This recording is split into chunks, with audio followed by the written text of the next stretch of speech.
Media ప్రతినిధిపై దాడికి సంబంధించి నటుడు మోహన్ బాబుపై కేసు నమోదైంది. మోహన్ బాబుపై BNS 118 సెక్షన్ కింద కేసు నమోదు చేశారు పోలీసులు. దాడి అనంతరం మోహన్ బాబు ఆసుపత్రిలో చేరారు.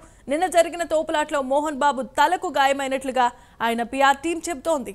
ప్రస్తుతం గచ్చిబౌలిలో ఆసుపత్రిలో మోహన్ బాబు చికిత్స పొందుతున్నారు. మరోవైపు మోహన్ బాబు దాడిలో గాయపడిన మీడియా ప్రతినిధి రంజిత్ తలకు 3 చోట్ల జైగోమాటిక్ ఎముకలు విరిగినట్లుగా వైద్యులు తెలిపారు. మోహన్ బాబు దాడి ఘటనపై జర్నలిస్టులు నిరసన వ్యక్తం చేస్తున్నారు. రంజిత్ పై దాడిని ఖండించిన జర్నలిస్టు సంఘాలు ఉదయం 11 గంటలకు ఫిలిం ఛాంబర్ ఎదుట ఆందోళన చేపట్టనున్నారు. ఇక జల్పల్లిలోని జరిగిన ఘటనపై రాచకొండ సిపి విచారణ చేయనుంది.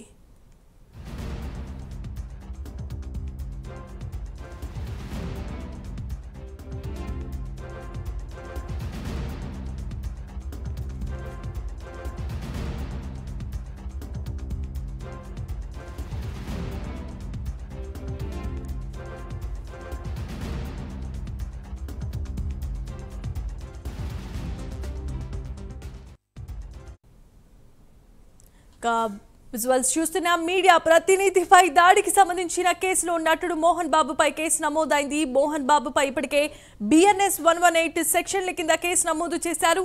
దాడి అనంతరం మోహన్ బాబు ఆసుపత్రిలో జాయిన్ అయ్యారు. నిన్న జరిగిన తోపులాట్లో మోహన్ బాబు తలకు గాయమైనట్లుగా ఆయన PR టీం చెబుతోంది. ప్రస్తుతం గచ్చిబౌలిలో ఆసుపత్రిలో మోహన్ బాబు చికిత్స పొందుతున్నారు. మరోవైపు మోహన్ బాబు దాడిలో గాయపడిన మీడియా ప్రతినిధి అయిన రంజిత్ తలకు 3 చోట్ల జైగోమాటిక్ ఎముకలు విరిగినట్లుగా వైద్యులు వెల్లడించారు. మోహన్ బాబు దాడి ఘటనపై ఇప్పటికే జర్నలిస్టులు నిరసన వ్యక్తం చేస్తున్నారు. రంజిత్ పై దాడిని ఖండించిన జర్నలిస్టు సంఘాలు ఉదయం 11 గంటలకు ఫిలిం ఛాంబర్ ఎదుట ఆందోళన చేపట్టనున్నారు. ఇక జల్పల్లిలో జరిగిన ఘటనపై రాచకొండ సిపి విచారణ చేయబోతున్నారు. ఇదే అంశానికి సంబంధించి మరిన్ని అప్డేట్స్ మా కరెస్పాండెంట్ కుమార్ ఫోన్ ద్వారా అందిస్తారు. కుమార్, చెప్పండి. Thank you Jemimah. ఏదైతే నిన్న జల్పల్లిలోని మోహన్ బాబు ఇంటి దగ్గర జరిగిన ఒక ఉద్రిక్త వాతావరణంలోని మీడియా ప్రతినిధి అయిన రంజిత్ కి అయితే తీవ్ర గాయాలైనట్లు తెలుస్తుంది. ఈ నేపథ్యంలోనే ప్రస్తుతం రంజిత్ కూడా మోహన్ బాబుపై ఒక కేసు అయితే వేయడం జరిగింది.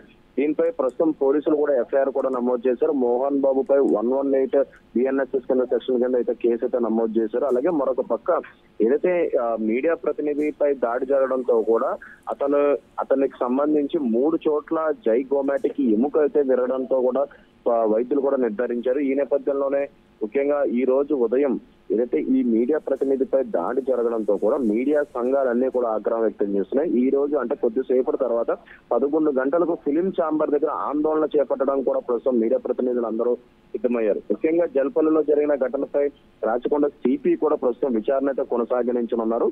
ముఖ్యంగా నిన్న జరిగిన ఈ దాడిపై రాచకొండ సిపి కూడా ఆగ్రహం వ్యక్తం చేశారు. అలాగే మరొక పక్క నిన్న జరిగిన దాడిలోని మోహన్ బాబు కూడా తలకు గాయమైందంటూ కూడా మోహన్ బాబు PR టీం అయితే చెప్తున్నారు. ఈ నేపథ్యంలోనే గచ్చిబౌలిలో ఉన్న కాంటినెంటల్ హాస్పిటల్లో కూడా నిన్న రాత్రి నుంచి కూడా మోహన్ బాబు చికిత్స అయితే తీసుకున్నారు. అలాగే మరొక పక్క మనోజ్ కూడా గాయాలైనట్లయితే ప్రస్తుతం తెలుస్తుంది. అలాగే మరొక పక్క చూసినట్టయితే నిన్న జల్పల్లిలోని ఏదైతే ఒక మీడియా ప్రతినిధి మోహన్ బాబుని క్వశ్చన్ చేసే సమయంలో కూడా అతను లోగో లాక్కొని కూడా అతని తలపై గట్టిగా మోదడంతో కూడా అతనికి జోమాటిక్ సంబంధించి 3 ఎముకలు ఫ్రాక్చర్ అవ్వడంతో కూడా 3 చోట్ల ఎముక ఫ్రాక్చర్ అవడంతో ప్రస్తుతం సర్జరీ చేయాలంటూ కూడా వైద్యులు అయితే చెప్తున్నారు. అసలు ఈ దాడికి సంబంధించి ఇప్పటికే మోహన్ బాబుకు సంబంధించి తన వ్యక్తిగత విషయాలపై మీడియా ఏదైతే కథనాలు రాస్తుందంటూ కూడా ఆయనైతే ఆగ్రహం వ్యక్తం చేశారు. కానీ ఎప్పుడైతే అది పోలీస్ స్టేషన్ వరకు వచ్చిందో అది దానికి సంబంధించి అది వ్యక్తిగత విషయం కాదు, బహిరంగంగా ఇది ఒక సమస్య అంటూ కూడా మీడియా ప్రతినిధులు అయితే చెప్తున్నారు. ఈ మేరకు వాళ్ళు కవరేజ్ చేసే టైంలో కూడా మోహన్ బాబు అలాగే అతను బౌన్సర్లు ఎలా వ్యవహరించడం కరెక్ట్ కాదంటూ కూడా ఇప్పటికే మీడియా సంఘాలు అయితే ఆగ్రహం వ్యక్తం చేస్తుంది. ప్రస్తుతం దీనిపై రాచకొండ కమిషనర్ సిపి సుధీర్ బాబు కూడా విచారణ అయితే కొనసాగించారు. ఈ రోజు ఉదయం 10:30కు మనోజ్, విష్ణు అలాగే మోహన్ బాబు ముగ్గురు కూడా వ్యక్తిగతంగా విచారణకు హాజరవ్వాలంటూ అయితే ప్రస్తుతం నోటీసులు అయితే జారీ చేశారు. ఈ నేపథ్యంలో ప్రస్తుతం మంచు మోహన్ బాబు మాత్రం ఇంకా హాస్పిటల్ ఉన్న నేపథ్యంలోనే అతను విచారణకు హాజరవుతారా లేదనేది అయితే మనకైతే తెలియదు. కానీ విష్ణు, మనోజ్ మాత్రం కంపల్సరీ నేరేడ్మెట్ లో ఉన్న కమిషనర్ ఆఫీస్ కి అయితే విచారణగా అయితే హాజరు కావాల్సి ఉంది. జమీమా. రైట్ కుమార్, ఒక పక్క ఈ దాడి ఘటనలు పక్కన పెడితే కనుక మరోవైపు విష్ణుకి సంబంధించి కూడా మా అసోసియేషన్ ఇప్పటికే కీలకమైన నిర్ణయం తీసుకోబోతున్నట్లుగా తెలుస్తోంది. ఇన్ని పరిణామాల నేపథ్యంలో మంచు కుటుంబం ఎవరైనా మీడియా ముందుకు వచ్చి దీనికి సమాధానం చెప్పే పరిస్థితులు ఏమన్నా ఉన్నాయా? జమీమా మీరు చెప్పినట్టే వాస్తవంగా మా గత 3 రోజుల నుంచి కూడా ఏదైతే ఆ మంచి ఫ్యామిలీలో జరుగుతున్న ఇష్యూలోని ఇప్పటి వరకు కూడా మీడియా ముందుకి మనోజ్ తప్ప ఎవరో వచ్చి మాట్లాడింది అయితే లేదు.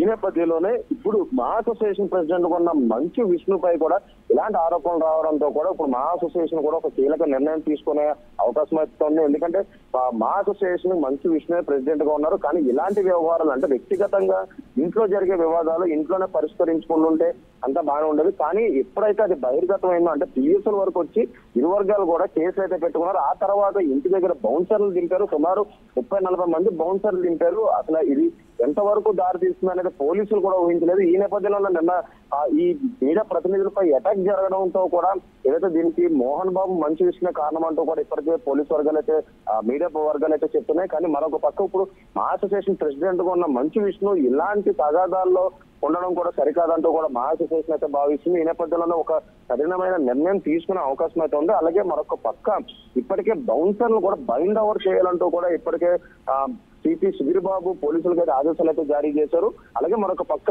మోహన్ బాబు గన్ను అలాగే మంచి విష్ణు గన్ను కూడా సరెండర్ చేయాలంటూ కూడా ఇప్పటికే చెప్పారు. ఈ నేపథ్యంలోనే ఈ రోజు అసలు ఏం జరుగుతుంది అనేది మనం వేసి చూడాల్సిన అవసరం అయితే ఉంది. నిన్నంతా కూడా ఒక ఉద్రిక్త వాతావరణం చోటు చేసుకుంది. కానీ ఈ రోజు కమిషనర్ ముందు హాజరు కావాల్సి ఉంది. అసలు వీళ్ళ ముగ్గురులో ఎవరు హాజరవుతారు అనేది అయితే మనం చూడాల్సిన అవసరం అయితే ఉంది. అలాగే మరొక పక్క ఇప్పటికే ఈ విచారణ కొనసాగిన తర్వాత సిపి సుధీర్ బాబు స్వయంగా దీన్ని విచారించనున్నారు. అలాగే ఈ రోజు ఇది ఒక కొలుక్కొచ్చే అవకాశం ఉందో లేదైతే మనం చూడాలి.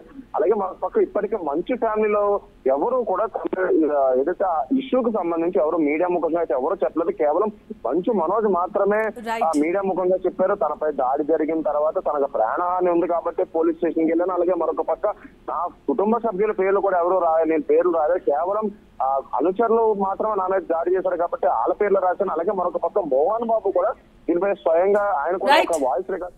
Okay, thanks for the updates Kumar.